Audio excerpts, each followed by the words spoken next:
Happy Canada Day! Hi everyone and welcome to episode 156 of A Stitch in Time. Today is Wednesday, July 1st, 2020, which means that we are celebrating Canada's 153rd birthday today. I'm Carol, also known as Knitsnpurls on Ravelry, and I am coming to you from my home in the Fraser Valley of British Columbia, not too far east of Vancouver. I'm only being slightly facetious in wearing my toque and mittens and drinking a hot beverage out of a snowman mug today. It is cold and dark and rainy outside and doesn't feel like July at all. Having said that, it is a little warm to be wearing my woolies. I'm going to take those off. But I did don a plaid shirt in honor of Canada Day today. Seemed appropriate. If you are a new viewer, a very special hello and welcome to you. Thank you so much for checking out the podcast. If you are a returning viewer, welcome back. Thank you for coming by once again to spend part of your day with me. If you are a regular viewer, you will know that I've taken a little bit of a break. I went away for a few days, and I would like to thank all of you who reached out, said hello, and left some kind comments in my absence. I very much appreciate that you took the time to do that. Since I had some time off, I have gotten quite a bit of crafting done, so I have lots of things to show to you today. You'll notice I'm in a different location than usual. This is my downstairs spare bedroom. It is still morning, and the craft room at this time of day, even with the light on and the blinds open, is still a little bit dark. So I thought I might have better lighting in here. Not that it's going to be that great, because as I said, it's very gray outside. I am sitting on the corner of the bed. I am surrounded by projects. So let's jump into it, shall we? I have one finished project and 3 brand new cast-ons to share with you today. And some other things too. So first up is the finished project. This is a pair of stockinette socks knit out of Fiber Nymph Dye Works in the bounce base. Main color is chambray, and then this coordinating heel is the same yarn in the denim colorway. I'm just going to scooch up a little. I feel like I'm very low. I'll bring this up a little bit closer so you can see. It's 64 stitch sock, 2x2 rib, just plain stockinette cuff and leg and foot. That's the word I'm looking for. And I have this yarn over short row heel and a rounded toe. So you can see the yarn. It's very pretty. It has the blue and gray and a beige stripe with this little sort of natural color of speckly yarn in between. So great pair of casual socks to wear with my jeans, and happy to have these done. I enjoyed knitting this yarn up very much. I really like it.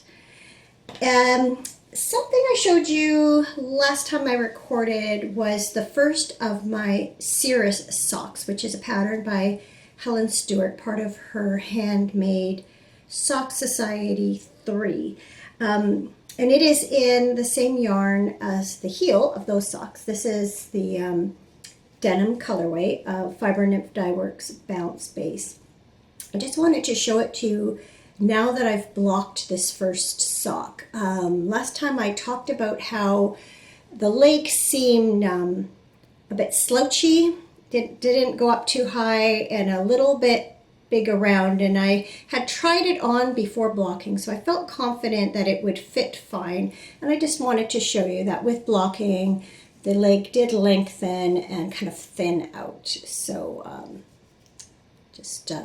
while I was blocking the other socks, I figured I might as well throw those in too. I'm going to take a sip of my gingerbread chai latte, which seems a strange thing to be drinking on July 1st, but this is Canada, the Great White North. Actually, where I live, which is about two and a half hours north of Seattle. We get very similar weather to Seattle, more like them than what people get back east, what we're known for. Okay, new cast-ons. I'm just looking around to see where they are. Once I finished the chambray socks, it was time to cast on another pair of stockinette socks. And I'm calling these my Father's Day socks because I gave Cameron 3 skeins of Cascade Heritage Wave yarn for Father's Day to be knit into socks. I knit him one pair of socks out of this yarn. They're his favorite socks. He says they're really warm and soft. So I picked out 3 manly colorways and gave them to him for Father's Day. This particular one is color 515 or graphite, which you might imagine that means it's gray. So the wave yarn is kind of a barber pole yarn that just randomly goes from one shade to the next. And I have to say, on these socks, there's not a lot of difference between shades. It's very hard to see where one ends and the other one begins, although you can see that like there on the cuff is definitely different from the middle of the sock. I'm going to slip this on a sock blocker just to see it better. I am on the foot and I think about a couple inches maybe away from doing the toe, so those should be done pretty soon. I spent a lot of time knitting these in the car and during various happy hours that we had while on our little break, on our little holiday. So there it is on a sock blocker. It is a 72-inch sock. It is 2x2 rib. This one has a traditional heel flap and gusset, and will also have a rounded toe. I think because this yarn kind of started with this almost a black strand up here, I think the second sock I'm going to start from the outside of the skein and go in. They will not match because this yarn does not match, but I think it will give make it maybe look a little more like a pair, just because it'll work inwards towards the yarn that I'm knitting with now. So that's the plan. So these will be my stockinette socks for the next little while. I did warn Cameron that I do not intend to knit 3 pairs of these socks back to back. As you might imagine, knitting a man's size gray sock is not exactly the most exciting thing. So I'll maybe alternate with something else more interesting. But I would like to get all 3 pairs knit by, fall, winter.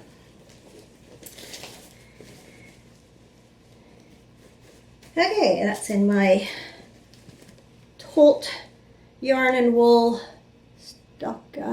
stock your sock drawer bag.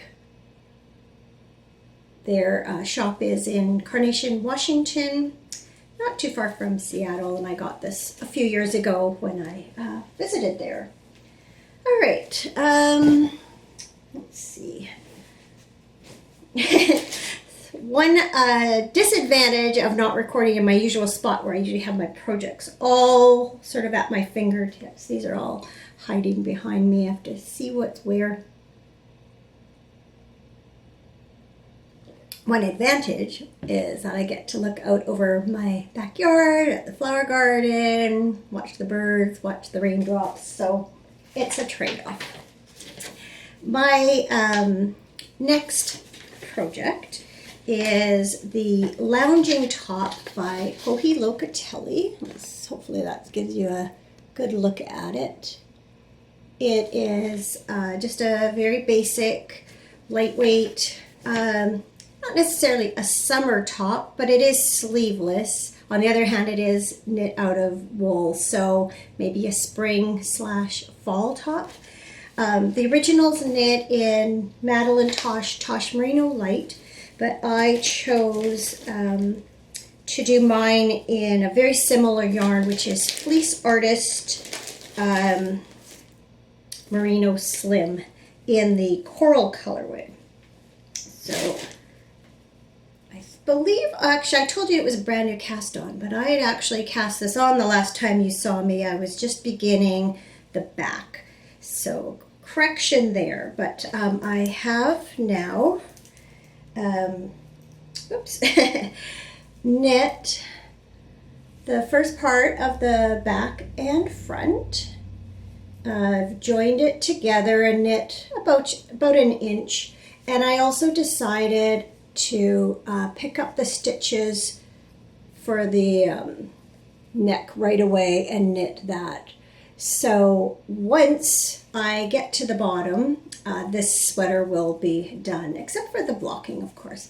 I tried it on after I had joined it. I'm happy with the fit, happy with everything about it so far. So I am alternating skeins. They looked pretty close, but it seemed like one was a little bit lighter than the other. So I am alternating skeins using the helical method, which is just to knit around with one color to 3 stitches before the second color ended.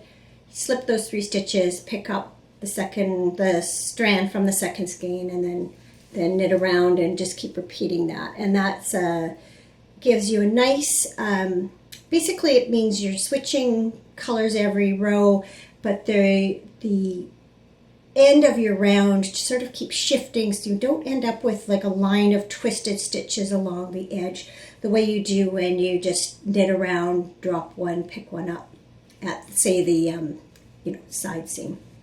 I did on the front and back, however, I did alternate skeins every 2 rows, and I did it 4 stitches in from the edge so that it would be less noticeable. So you can see that line of twisted stitches running along. That's where I changed colors. And I think there's like maybe a slight difference along the edging, but I think with blocking it will be very unnoticeable. It doesn't bother me, put it that way, but I did want to alternate skeins throughout the entire sweater, so that's what I did. So yeah, liking this so far. Nice bright color to knit with, but as you might imagine, it's plain stockinette now. The pattern has you just knit a straight body, and then it has a shaped hem. The front hem is a little bit higher than the back hem. I know I'm going to add a little bit of waist shaping to the sweater. I generally like garments to fit that way. I always say I have quite a straight figure, so any little bit of shaping that fools the eye tends to make me look a little bit more shaped than I really am. So that's my intention for this. So I'm going to knit for probably about another 1/2 inch before I start those decreases, but I'm going to have to do a little bit of math and figure out where to place them and how far apart. I don't think I'm going to do a really tight-fitting sweater, so I don't think there'll be that many decreases, but just enough to kind of draw it in a little bit at the waist. So that's my plan for that. That's in my Ravelry bag. That was based on the old colors. If you haven't been on Ravelry lately, you will get a surprise when you sign in. They've changed their entire color scheme. I do believe you have an option to go back to the old one if you choose. So far I have just left mine the way it is, but I also haven't been on it very much since the change was made, so that may or may not stay how it is. I personally liked it the way it was, didn't see the need for a change, but I also fully support the owners that wanted to shake things up. So that's their prerogative, right? Okay. third and final project. I was really excited to get home and be able to download the first clue for Helen Stewart's Stillness Mystery Shawl knit along. The theme is still life, and I chose my colors of yarn based on this still life photograph that I have. I just like all the bright colors. And so the yarns I chose, I did show you last week, are all from Sweet Georgia Yarns. I've got Tough Love Sock in the pistachio colorway. Then I ordered this skein of rainbow sprinkles to go with. And then I also had this skein of Cashluxe Fine in my stash. This is in the persimmon colorway. So I thought those, here, let's do a little trick. Whoops, I ended up dropping that. I'll just show them to you side by side if I can. Not have too much glare. Is that, there, that's not too bad, I don't think. Anyway, to me it kind of complemented the photograph. Now, of course it's a mystery, so you don't know what it's going to look like when it's finished. The pattern did give some clues as to what you might choose for where to put your 3 colors of yarn. They talked about color A is where you might want to add a pop of color, it said. Also, A will be knit in lace. They said that colors B and C would be striped, and also that color B would have a textured stitch. So I actually have knit and reknit this shawl in several different combinations, trying to find the one I was most happy with. And I actually knit the entire first clue and had it sitting across the room from me, decided I really didn't like it, and took it out, and then tried a few more combinations, and finally was happy with what I chose. So in the end, I decided that this persimmon was going to be color A. The variegated rainbow sprinkles is color B, and then pistachio is color C. And I also, in knitting it, decided to make one change to how the shawl was being knit. Now, I haven't showed you the shawl yet. I was hoping I'd remember to do this. If you don't want to be spoiled, if you are knitting it as a mystery knit along and have not yet looked at any spoiler pictures or have not yet reached the same stage of the shawl that I'm at, now's the time to look away. I haven't given away any information that isn't already provided on the first clue, but yes, look away and then come back in a few minutes and I will continue with something else. Okay, ready? Go. So here's my finished clue 1. So there's this, start out with color A there with a little bit of lace. It is a half pie shawl. Move on to striping of colors B and C. Move on to this textured section with color B, and then finish with this striping. Now we have been told to break colors B and C, and so I know that color A is going to come next. So there's going to be some orange following this section.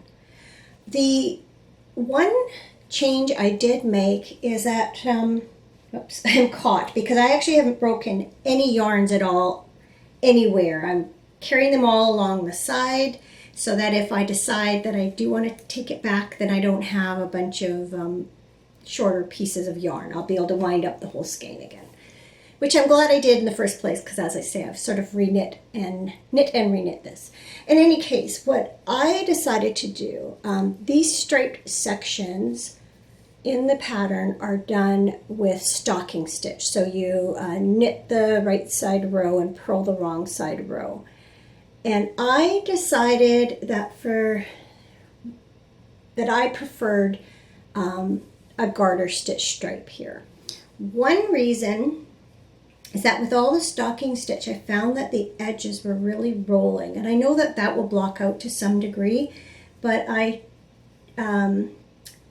just liked the way, I just felt like the garter stitch added more texture and also kind of set off the stripes more, that I don't know, they're somehow more noticeable or just more distinct from the contrasting yarn. So it's a small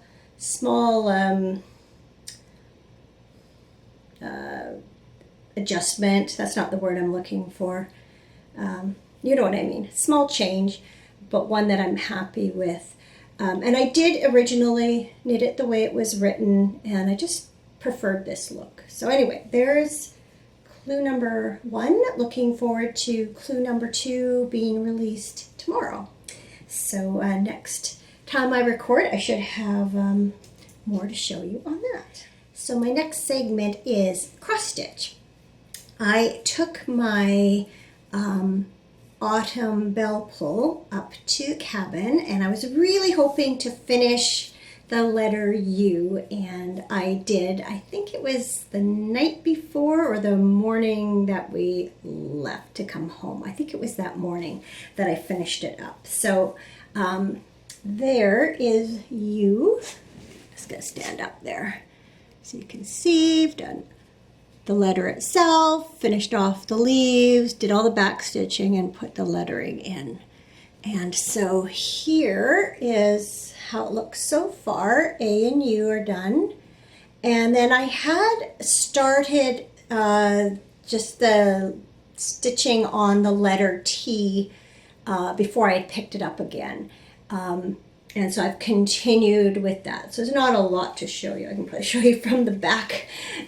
I got that much done of the letter T. And so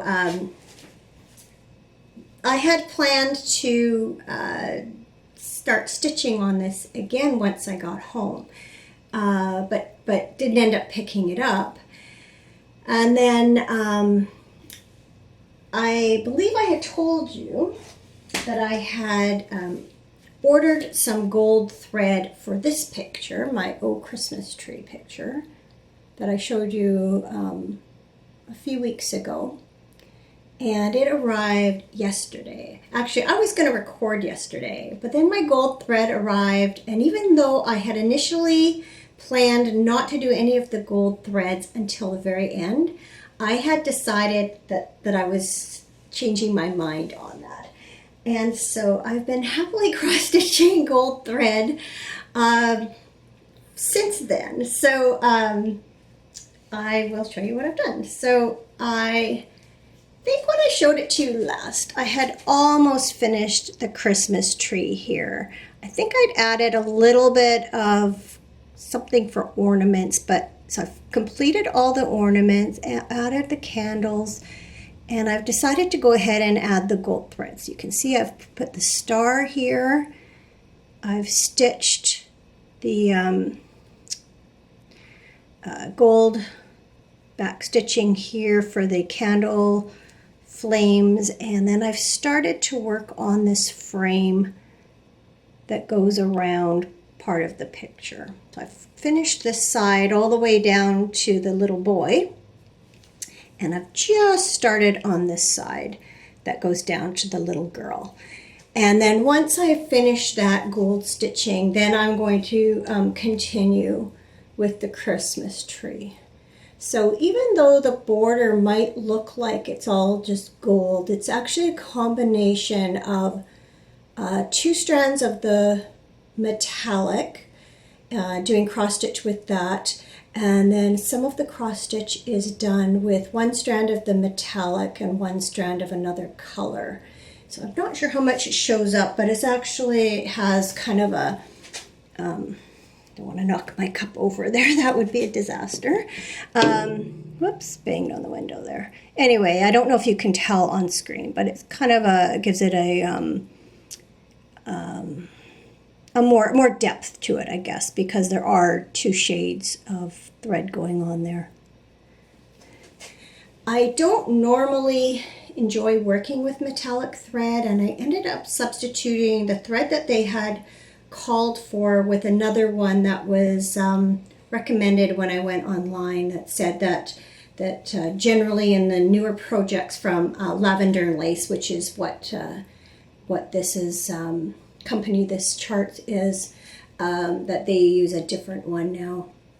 So I'm glad I went ahead and did that, because I am enjoying working with this gold thread a lot more than the other that it called for, because I've worked with it in the past and it is not fun. So yeah, I'm quite enjoying this. So like I said, I'm just going to finish the border down to the top of the little girl's head, and then I'm going to go back to working on the tree. And then I will do the beads at the very end. Everything else I'm going to do as I go. So that's cross stitching. I'm going to grab my show notes and put them on my lap here so I can keep track of things. One thing I've sort of, I wouldn't say rediscovered, but when I do cross stitch, it's usually right up here in front of my face. So watching TV or podcasts is not as easy to do because I miss a lot.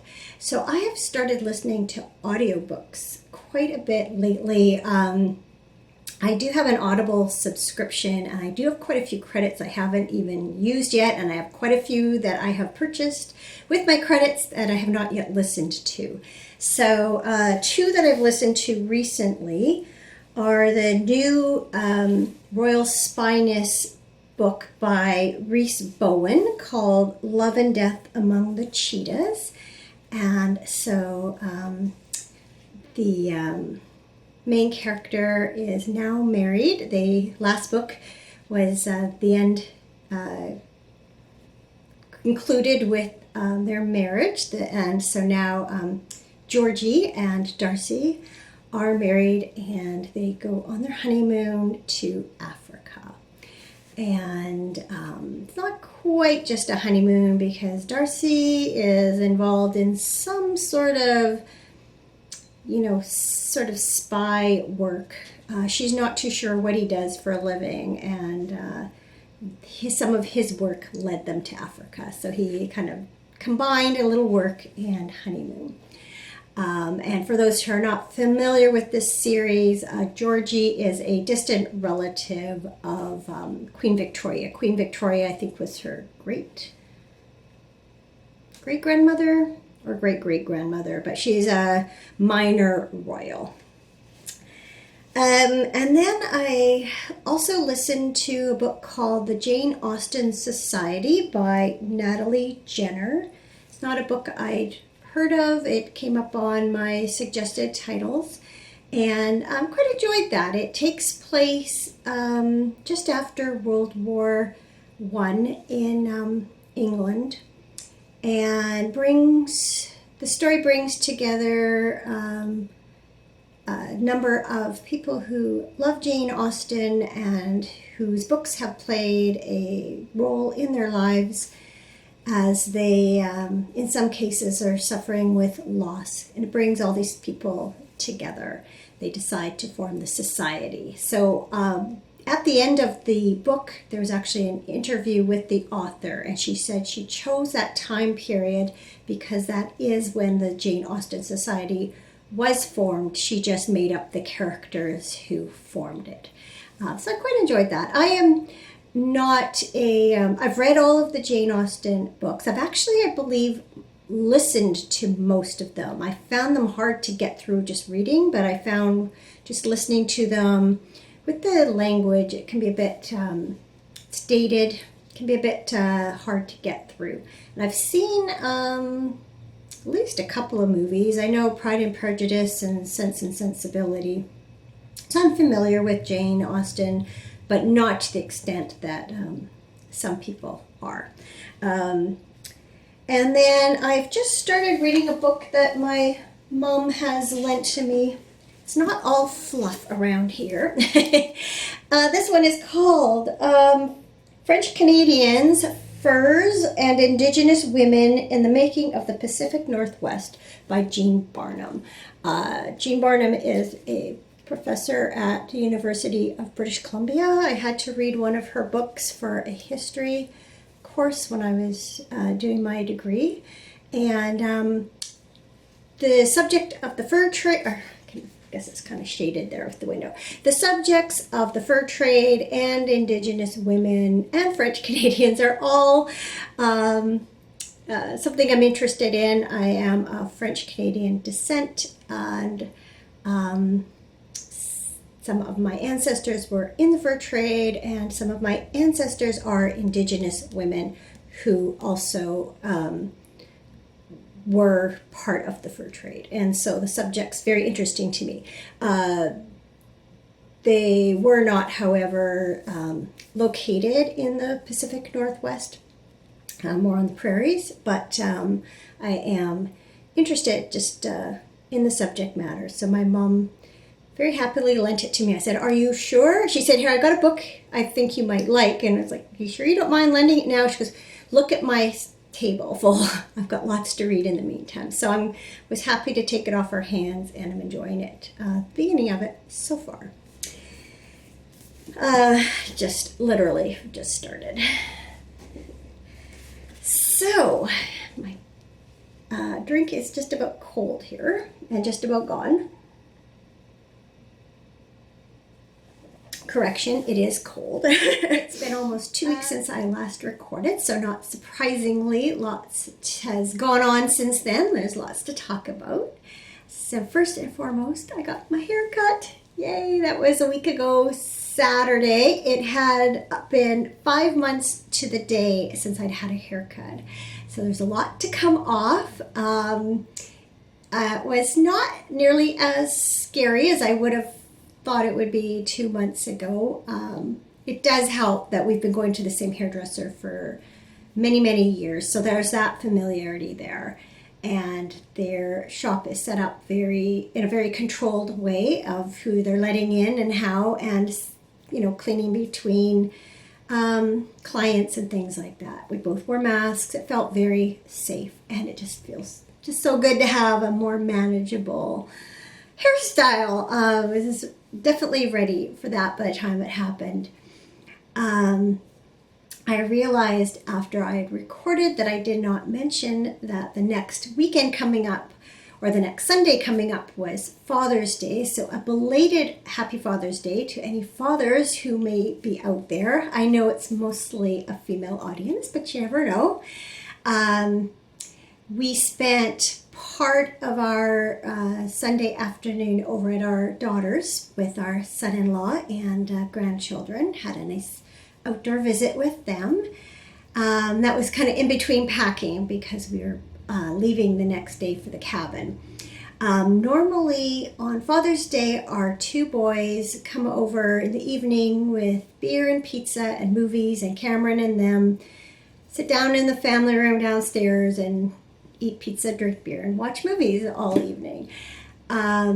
But with COVID-19, we're still not sharing that close of a space, especially indoors. And so the plan was to continue just to bring beer and pizza and have an outdoor visit. And then unfortunately, plans had to change a little bit because our older son's fiance was experiencing some COVID-19 symptoms and was quarantined. Well, they were both quarantined until she could get tested. And so happy to say that her test came back negative. She's feeling much better. They're both back to work. Everything's fine. But that meant that they weren't able to join us on Sunday. So they ordered pizza anyway. They didn't want to be left out of that part. And then we had dinner here, and then the five of us hooked up for a video get together on Messenger. And so we did get to all be together, just not all in person. And then, as I mentioned, the next day we headed up to the cabin. We jumped the gun by a day on BC's third phase of reopening. It was announced the next day. And the province has been now opened to non-essential travel. As I believe I had mentioned last time, we had already, regardless, we had planned to really have a minimal impact on where we were going. I kind of laugh and say I probably left the bathroom at the provincial park where we stopped for a pit stop in a cleaner condition than I found it, although it was not dirty by any stretch, but I, Cloroxed, wiped everything first and after, before and after, just wanted to not leave any germs behind. And so we got to the cabin, put all our things away, got the water going. Fortunately, it didn't get going right away. We had to reprime the pump, but then once we did that, everything was fine. So then we headed into town to see my mom. I think it's the end of January is when we last visited with her. So we timed it for happy hour, sat outside, had a nice visit with her before heading back to the cabin. I got my bread maker, and it's the same brand as my old one, and even has the same size loaf pan. So it works very much. The buttons are a little different. The menu's a little different on how you set things, but it does bake up more or less the same as my old one. So I'm happy to have a bread maker again. Tried it out a few times already.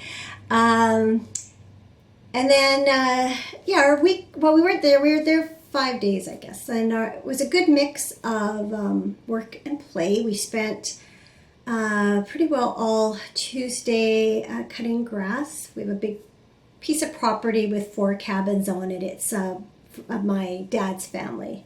My grandfather originally bought this property with the intention of each of his children having a cabin on it. And so my brother-in-law and his 2 boys had been up the weekend before and done the initial cut. So it wasn't too bad. They got the worst of it this year, that's for sure. But we're still ready for another cut. So we did that and spent Wednesday doing a little bit of spring cleaning. But on Wednesday, my mom and a couple that are friends with our family up there and are very good to my mom, they came out for happy hour. They are part of my mom's bubble. It's very small, but she has a few friends in this bubble, and this couple in particular quite often drive her to appointments. There's a city about an hour and a half away. That's their closest large center. So that's where my mom's, doctors and things are. So they kind of plan things and time their appointments for the same day, and we'll go grocery shopping, things like that. So they did that on Wednesday, and then they came out to the cabin for happy hour out there. So once again, sat outside, had a good visit. And then before we left on Friday, we stopped at my mom's and had another visit with her there. So unfortunately, because of COVID, we don't feel safe. Either us or her feel safe sharing the cabin like we normally would. Just not ready for that yet. Want to keep things as safe as possible. So we did get some good visits in. It was good to see her. Their small town does just some great things for community spirit. On Easter, normally they would have an Easter egg hunt in the park. Because they couldn't do that, they encouraged residents to put colored Easter eggs on their windows and have the kids I think it was a week or so, for families to drive around and count the Easter eggs and then get a little goodie bag at the end. One little girl told the person organizing it that she had seen 1 million eggs in town. Then Mother's Day, they put flowers and things up in the window. So for Canada Day, my mom was making a Canada flag to go into her window, and then she, going up her steps, she has red and white plants, and she had some little pinwheels, Canada Day or Canada flag pinwheels to put in them and stuff. So it's just neat to see them get into the spirit of things. It's a very small town. They had, I guess it's technically a village. They had only 2 graduates this year, and so they arranged a parade. So they had the graduates dressed up in their fancy dresses in the back of a truck and had a whole parade going through town so that people could applaud them and, you know, show their support, because it's got to be tough for all grads this year not to be able to have their normal party and such. So let me just look at my notes here. Oh, and the weather was, you know, it was forecast to be nice all week, and it wasn't bad. It just, we had a real mix of like the day we cut grass was overcast and breezy, but not cold. It actually was perfect for cutting grass. So we never got too hot and sweaty doing that.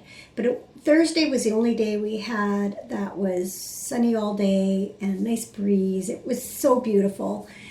I said on Friday, I was glad the weather wasn't quite as nice because I would have been a lot more reluctant to leave. I was already reluctant to leave. I didn't really want to come home, but it made it a little bit easier. And then we had rain about half the trip home. So, yeah, Friday night, we got home about, I think, just before 7 o'clock in the evening, and I just did not want to be here. I wanted to be back at the cabin. I'm happy to be here now, settled it back into home and regular life, but yeah, it was just so nice up there, so quiet, peaceful. We saw deer every day, went for some walks, just had downtime to read, and I knit and I cross-stitched, and it was just really, really nice. Our last day of holidays was Sunday, or my last day of my husband's holidays was Sunday, and we went golfing with my sister and her husband. It's a sister I curl with, and they golf. They have a membership, a week time, or like a weekly, or that doesn't make sense. They have a membership where they can golf Tuesdays, Wednesdays, and Thursdays on their membership. So they golf most weeks, 2 or 3 times a week. I think Cameron's been out twice. I hadn't been out yet. So we went to a different golf course than they are members of, because they had never played it before. And none of us golfed really well, but we did have a really nice round together. And then decided to go to a restaurant after. And this is another first. They had been to a pub, I think 2 or 3 times, sitting outside.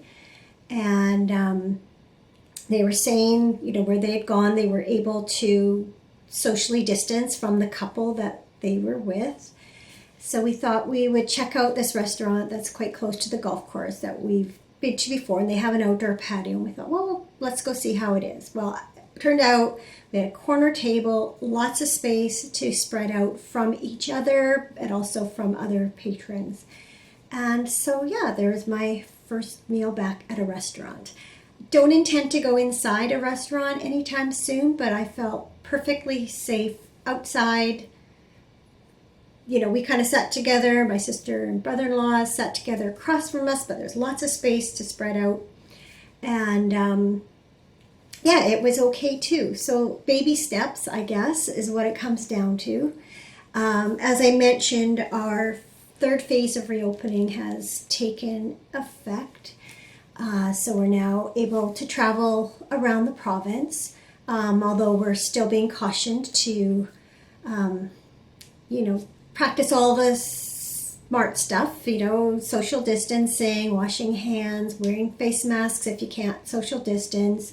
They're encouraging people to be self-sufficient, to not go into, if you're going camping, make sure you take all your groceries with you so you don't need to go into the community, into the shops and things like that. Avoid that as much as you can. Fortunately, the COVID-19 infection rate has remained low here in British Columbia, knock wood.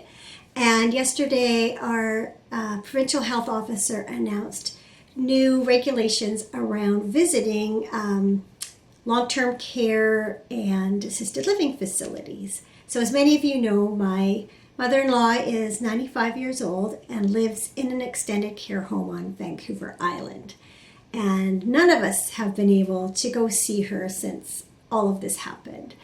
And so what is going to happen is that each resident will be allowed one designated visitor who will be allowed to go in and visit under very strict circumstances. They'll have to wear PPE and be in a designated area. But it is wonderful to think that residents will now be able to see at least one of their loved ones, in person.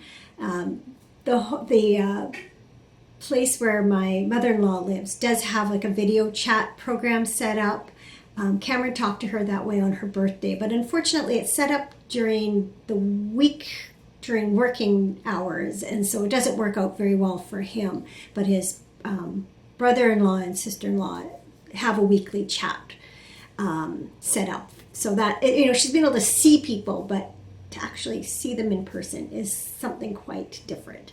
So we live too far away, and also Cameron comes into contact with the public on a regular basis. So I think it's going to be some time before we're able to go visit in person again, but his brother just lives a few minutes away from his mom, and so I'm just really, really happy that she'll be able to see at least him in person soon. I think it's in the next week or two. The facilities should be able to get everything set up for it. So just another baby step towards, normalcy, or as close as we can come at this time.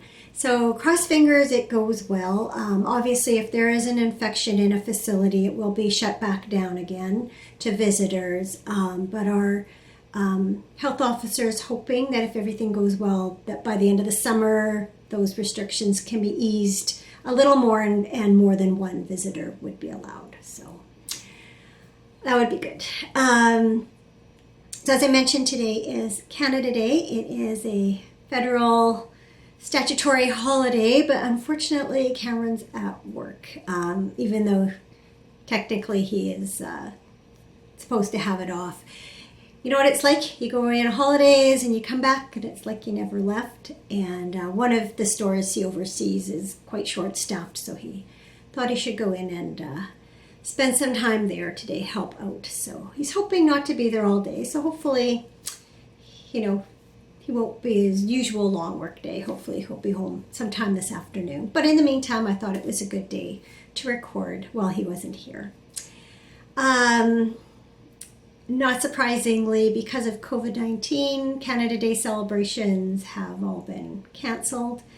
I was trying to think what we normally do, and I realized most of the time we're up at the cabin, and the seniors group that my mom belongs to holds a garage sale every Canada Day, and we're usually there helping out with it, but that was canceled too, as were their Canada Day celebrations. So we're just be home. Good place to be with the rain. I think even if they did have celebrations going on today in public, they probably wouldn't be that well attended. It's not very nice out there. But it will be a shame. Usually when we are home, we can see at least part of the fireworks display out our front window, and I don't think that's happening this year. So just a day off, or I guess for me, unfortunately not for Cameron. So I guess in a way it's just another day. Regardless, a happy Canada Day to all of my Canadian friends. And I know the 4th of July is coming up, so happy Independence Day to all of my American friends and neighbors. I think that is it for today. Thank you, as always, for watching. take care, stay well, enjoy your crafting, and I hope to see you again next week. Bye.